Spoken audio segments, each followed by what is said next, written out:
on peut avoir une personne qui a embolie pulmonaire et qui est à l'hôpital, il fume.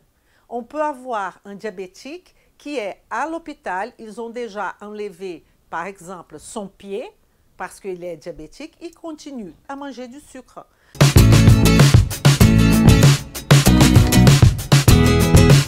Vem comigo! Donc, vous voyez que c'est très individualisé, très complexe, cette histoire de changement de comportement.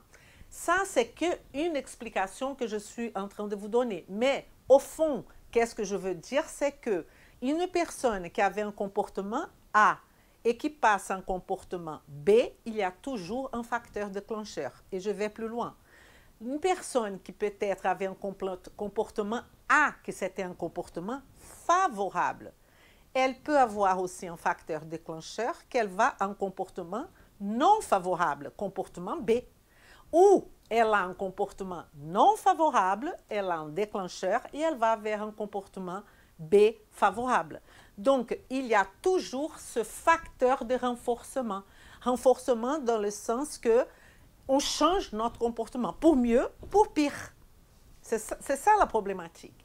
Donc, la première chose, c'est identifier les facteurs de renforcement.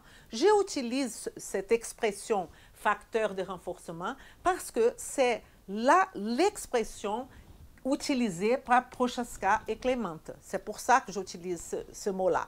Mais en fait, nous, dans la nutrition fonctionnelle, on pourrait très bien utiliser le mot déclencheur. Vem comigo!